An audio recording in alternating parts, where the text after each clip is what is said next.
I was not wise. You know why I wasn't wise? Because I fed into the gossip. I fed into the all the things that people wanted to say about me, and that I was I was being um I was carrying too much weight that wasn't my weight. So I wanted him to do something about it as my husband. And, I wanted his protection and all these things that we want as wives. So I wasn't too wise because sometimes when you are mad and when you are upset and when you are hurt, you could say a lot of things that you don't mean. A lot of people say, well, the air takes the words. That's a lie. The words that come out of your mouth goes into somebody's head and heart, and it could hurt them. And you can't take them back after you say them, no matter how many times you apologize.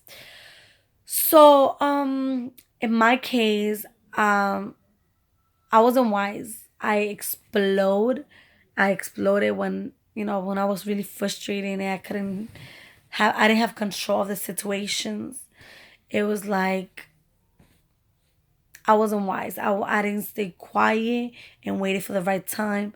I didn't wait for things to cool off to say what I needed to say. And I think that was one of my biggest mistakes. I didn't stay quiet when the times that I needed to stay quiet. Even though I had the reasons, I have motives, I have I have plenty of reasons to feel the way I felt. But also it shows me that with time I learned, what, there's time to talk and there's time to stay quiet. And sometimes when you stay quiet, God fights your battle.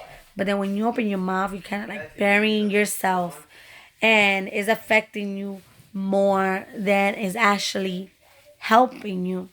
So that's one of the things I learned. That's one of the things I learned. I learned to be wise. I learned to um, know when to speak and when to just be quiet and just let things be. But I also learned that I needed to protect my house, my marriage, what God has gave me. Um, Wait in God's time, because when you do things out of God's order or out of His timing, you could destroy God's plan no matter what it is. Um, but I also learned that when you ask God to prepare you, and when God gives you the strength. I What I did was I went to the word and I prepared myself and I learned the word, so nobody could use it against me later on. I actually looked in the Bible um, about every situation I was going through, and at some point, people might say, wow, 2.5 years is a long time to wait for somebody. Like, what are you doing? Like, that's too much. But you know what? I'm in peace. Why? Because I told, I did what God wanted me to do. I waited, I fought, I prayed, I fasted. I waited on God. And the most beautiful thing is when things are happening around you, but you tell God, please protect my heart. Protect my heart overall. Um, and God does that. God does that. And there's few things I told God. First, I told God, protect my heart. Protect my heart. And then I was like, you know what, God, if my heart is too broken already, give me your heart. Because your heart is merciful, is loving, is forgiving. Um, so I told him, put your heart in me. And you might ask, so how do you stay, like, how did your feelings for your husband didn't go away? I constantly told God, I pray for it. I pray about it. I was like, don't let this love go away. Don't let this feeling go away. Um, I will constantly remember the good times we had. I constantly um put my rings back on. Just to remind myself I'm still married. Just to remind myself, you know, I made a promise not to him, but not only to him, but I made a promise to God. And when it comes, I could break a promise to you, but I cannot make a promise to God. That's like really, really, really important to me. So also thinking that I didn't get married to get divorced. Um, so all these things were kind of like what kept me there, kept me going. You might ask, do I regret waiting so long and now end up in a divorce? I don't regret it because I'm coming out with my head high saying I fought for my marriage. I fought for what the person I love. I fought for what I believe God gave me. So I had faith in God because I'm like, you could restore it. You could do anything. But I also understanding that if it wasn't that God couldn't restore my marriage, it was more that God is not gonna force us to do something we don't want to do. So at some point you might ask, well, aren't you hurt about everything that has happened? Honestly, sometimes I it's more sad than hurt.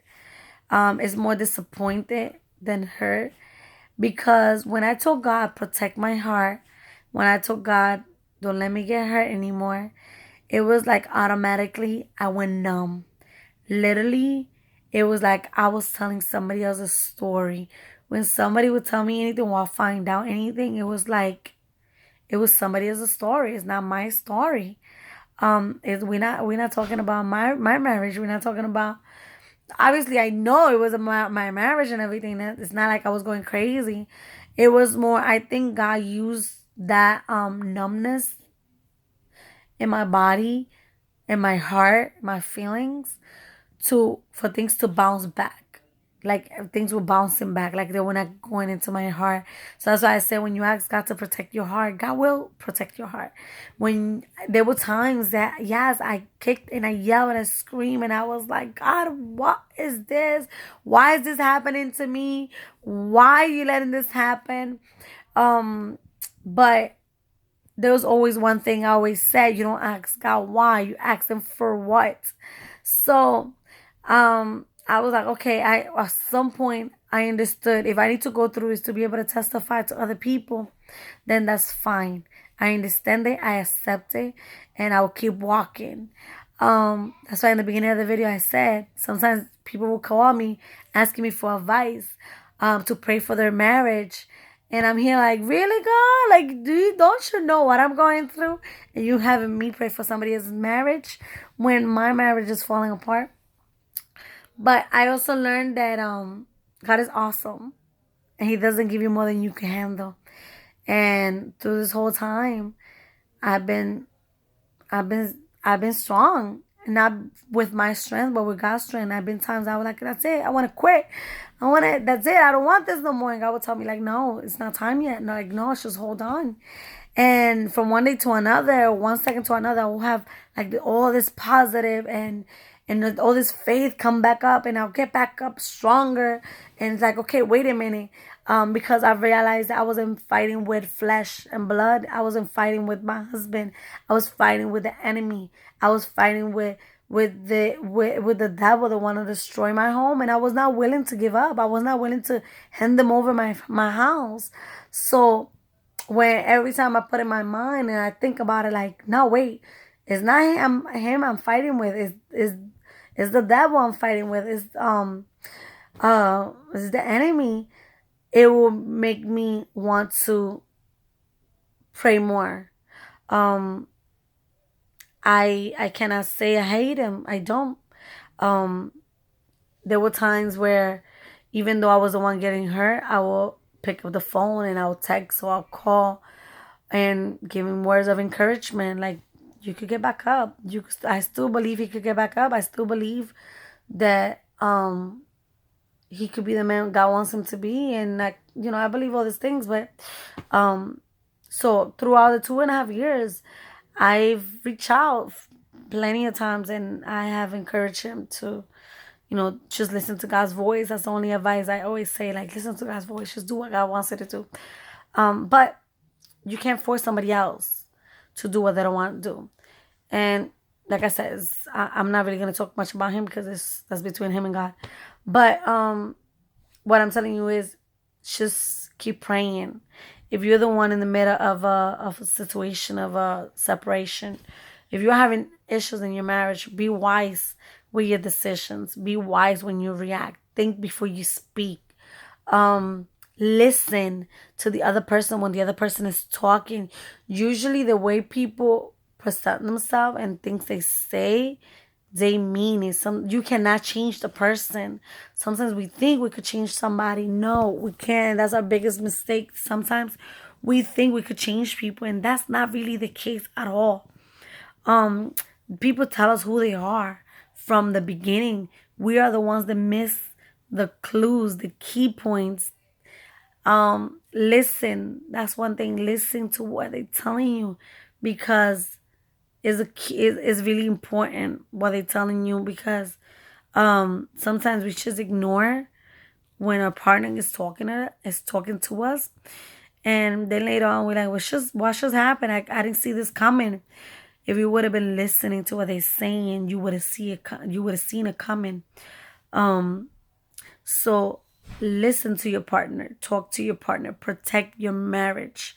Be wise before you speak, before you act. Don't let don't ever leave your marriage. Don't ever leave your house. Because sometimes we like, we need space. You know what?